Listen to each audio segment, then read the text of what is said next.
मेरा नाम अशोक है। मैं एक मिडिल क्लास फैमिली का हूँ। मेरी एक छोटी मोबाइल की दुकान है। मेरे घर वालों ने मेरी शादी एक लड़की से तय कर दी।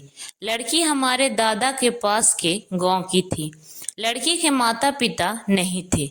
उसे उसके मामा और मामी ने पालकर बड़ा किया था।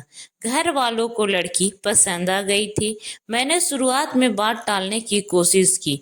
मुझे इस बात से थोड़ा एतराज था कि लड़की गांव की है। लेकिन मेरे घर वालों के आगे मेरी नहीं चली। मेरी शादी उसी से होना तय हो गई। शादी तय होने पर जब मैंने उससे बात की तो मुझे उसका स्वभाव पता चला। वो बहुत कम बोलती थी।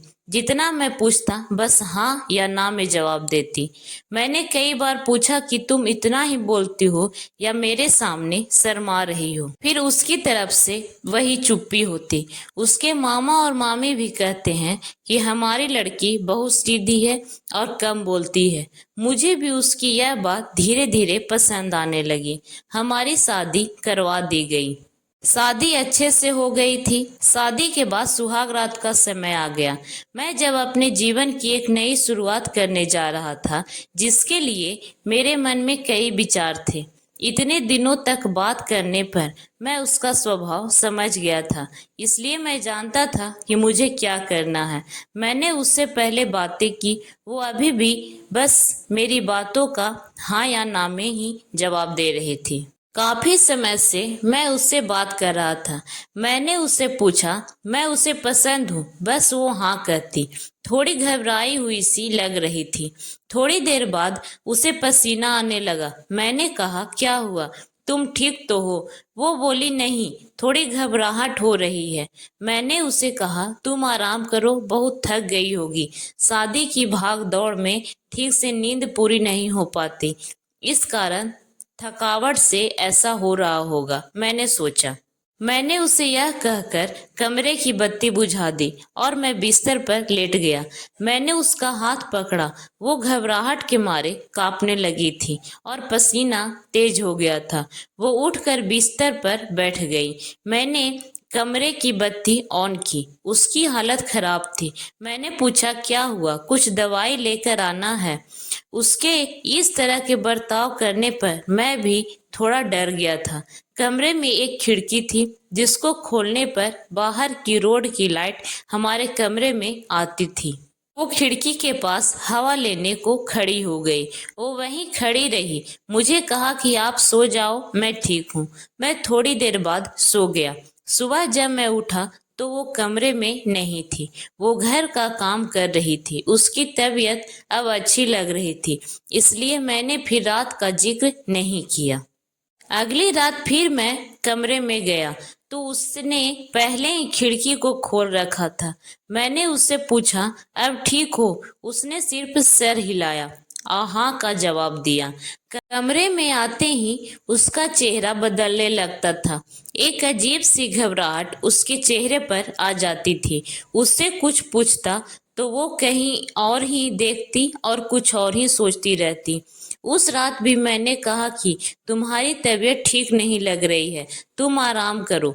मैंने फिर कमरे की बत्ती बुझाई और बेड की एक ओर आया तो उसने खिड़की खोली और उसके पास खड़ी हो गई।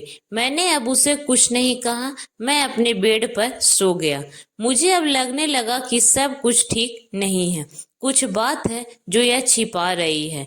रात में घबराने वाली लड़की सुबह ठीक लगती थी। सुबह उसके चेहरे पर कोई घबराहट नहीं होती। शाम को 8 बजे मैं खाना खा रहा था। अंधेरा हो गया था। मम्मी ने उससे कहा कि छत पर से कपड़े लाना भूल गई है, तू ले आ। वो कपड़े लाने सीढ़ियों से छत पर गई, लेकिन करीब आधा घंटा हो गया था और वो नीचे नहीं आई। मम्मी ने नीचे से आवाज भी दी, लेकिन वो नहीं आई। मेरे खाने के बाद मम्मी ने मुझे कहा कि जा, तू देख कर आ। मैं सीढ़ियों पर गया तो वो सीढ़ियों पर बैठी थी और उसके चेहरे पर वही घबराहट। मैंने सीढ़ियों की लाइट ऑन की। लाइट ऑन होते ही जैसे वो नींद से जाग गई हो। मैंने उससे पूछा कि तुम यहाँ क्यों बैठी हो, और वो कुछ नहीं बोल पाई। उसके माथे पर रात जैसा ही पसीना था। वो वहां से चली गई। अब मैं समझ गया था कि बात क्या है, लेकिन उसकी वजह मुझे नहीं मालूम थी।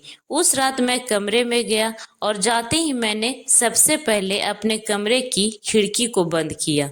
वो वहीं कमरे में थी, रोज की तरह घबराई सी। पर आज मैंने कुछ और ही सोच रखा था। थोड़ी देर बाद मैंने कमरे की बत्ती बंद की और मैं बत्ती बंद करके उसके पास गया। मैंने जैसे ही उसे हाथ लगाया, वो थोड़ा कांप रही थी। रोज की तरह पसीना छूटने लगा। अब मैंने उसका हाथ और जोर से पकड़ा, लेकिन उसका कांपना और पसीना चलता रहा। तब मैंने उससे कहा कि क्या हुआ, तुम ठीक हो? वो अचानक बोली, मेरी तबीयत बिगड़ रही है, पानी दे दे। मैंने बत्ती चालू करके उसे पानी दिया। रोज रात की यही कहानी थी। अब मैंने उससे पूछ ही लिया कि मैं जानता हूँ कि कुछ बात है जो तुम छिपा रही हो, लेकिन क्या बात है मुझे बताओ।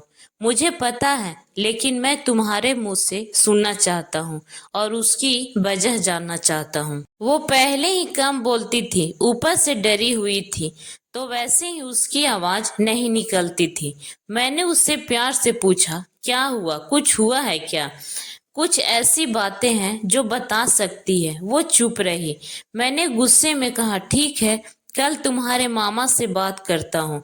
मामा का नाम लेते ही वो घबरा गई और बोली, नहीं, मामा जी से कुछ मत पूछना।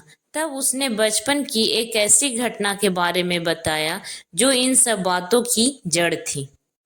उसने कहा, मैं मेरे मामा के यहाँ पली बढ़ी हूँ।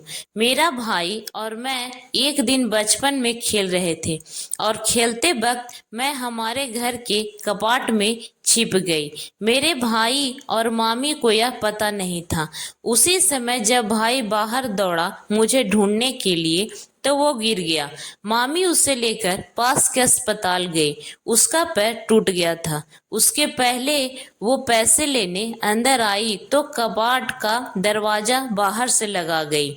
मैंने तब भी कुछ नहीं कहा। मैं छिपी रही। बाहर क्या हुआ था इसका मुझे पता नहीं था। थोड़ी देर बाद जब मुझे घबराहट हुई तो मैंने बाहर आना चाहा, लेकिन दरवाजा बाहर से बंद था। मैंने बहुत कोशिश की, चिल्लाई, लेकिन घर में कोई नहीं था। मैं बहुत डर गई। उन्हें आने में करीब 3 घंटे लग गए। मैं उस कबाट में 3 घंटे तक बंद थी। उसके बाद उनके आने के बाद भी मैं उन्हें नहीं दिखी तो मामी मुझे ढूंढने लगी। अब मैं अंदर पसीने और घबराहट के मारे बेहाल थी। मामी की आवाज पर मैं जोर से दरवाजा बजाने लगी तो मामी ने मुझे बाहर निकाला। मैं जब बाहर निकली तो कांप रही थी। मुझे लगने लगा था कि मैं उस कपाट से बाहर आऊंगी या नहीं। आज भी अंधेरा मुझे उस दिन की तरह डराता है।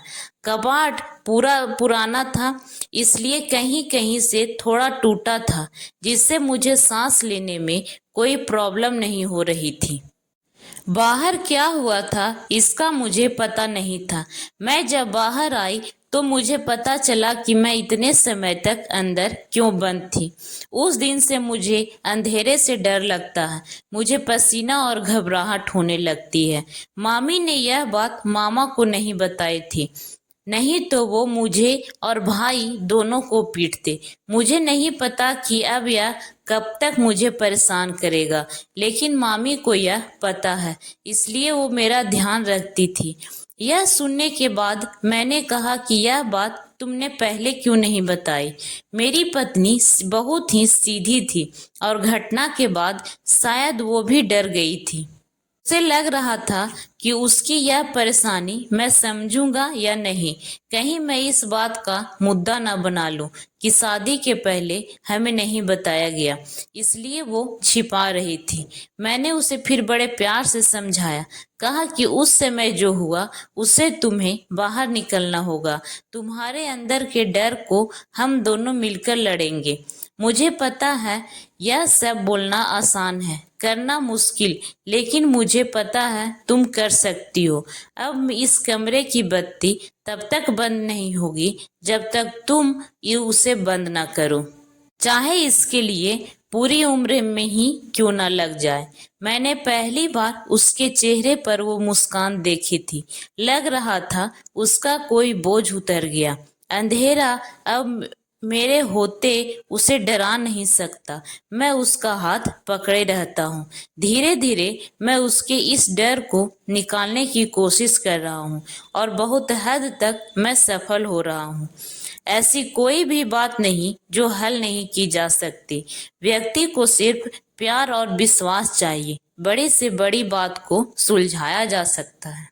आपको ये कहानी कैसी लगी हमें लाइक कमेंट करके जरूर बताएं और भी ऐसी कहानी सुनने के लिए हमारे चैनल को सब्सक्राइब जरूर करें। धन्यवाद।